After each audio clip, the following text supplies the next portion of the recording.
ब्रह्मचर्य के बारे में आज बताएंगे। ब्रह्मचर्य साधक के लिए क्यों आवश्यक है और किस लिए यह साधना में इसकी आवश्यकता पड़ती है।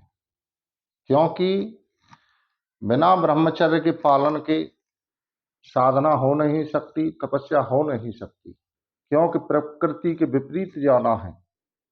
हमारी यात्रा साधना में प्रकृति के विपरीत होनी है। यदि हम अपने ब्रह्मचर्य का पालन नहीं कर पाएंगे, इन नेत्रों से, स्पर्श से और कुदृष्टि को अच्छी दृष्टि बना करके ही ब्रह्मचर्य का पालन किया जा सकता है। ब्रह्मचर्य गृहस्थ आश्रम में ब्रह्मचर्य का पालन कैसे किया जाए, यह भी हम आपको बताएंगे कि बिना परिवारीजनों की साथ दिए बिना ब्रह्मचर्य का पालन नहीं हो सकता।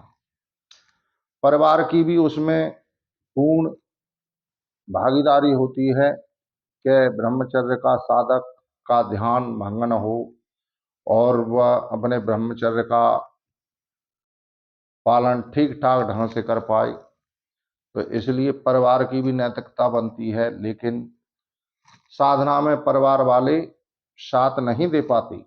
तो इसलिए साधक को ही कहीं गुप्त स्थान पर जाकर के या अपना एकांतवास में साधना करनी चाहिए और अपने मन पर कंट्रोल इस प्रकार से करना चाहिए कि बार बार मन जाए तो जाए, पैरों से मत जाना।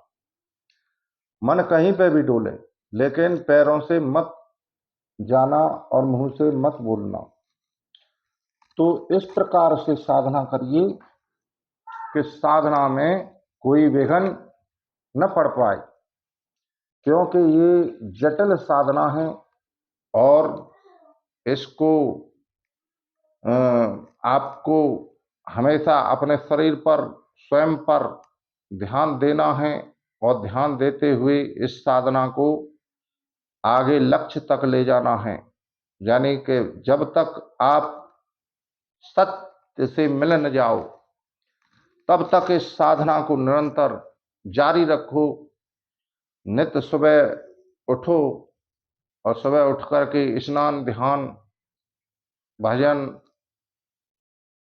वगैरह वगैरह करते रहो और उसे करने के बाद में हर समय आप चिंतन मनन में रहो।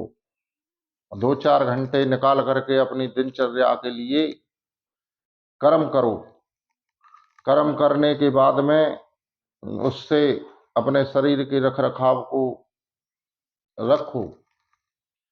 तो इस प्रकार से साधना करते करते आप कुछ समय में ही देखेंगे, 3-4 महीने में, कि आप में मूलाधार चक्र तो ये पहले ही एक्टिवेट हो जाता है 12-13 वर्ष की अवस्था में, लेकिन उससे ऊपर ज्यों ज्यों ऊर्जा जाती है, ऊपर चढ़ती है, तो अनेकों अनेक एक्सपीरियंस होने लगते हैं। जैसे शरीर में झंझनाहट की आवाज़ आएगी, चींटियाँ चलने की आवाज़ आएगी और जगह जगह नस चटर पटर बोलेंगी। तो इस प्रकार से आपको संकेत होने लगेंगे और कम से कम जब एक जगह बैठ करके भजन करेंगे तो धीरे धीरे वह स्थान पॉजिटिव होने लगेगा और जो है अपना ध्यान देते हुए, ध्यान साधना वगैरह वगैरह सभी, क्योंकि प्रथम आवरण होते हैं ये भक्ति करने के, ये प्रथम आवरण हैं। जैसे ब्रह्मचर्य प्रथम आवरण, सुमिरन प्रथम आवरण और तुम्हारे कीर्तन सुनो, ये भी प्रथम आवरण है। तो प्रथम आवरण ये रहेंगे, उसके बाद में धीरे धीरे धीरे धीरे कीर्तन भजन वगैरह सब छूटते जाएंगे और साधक एकाग्रता की तरफ बढ़ता चलेगा।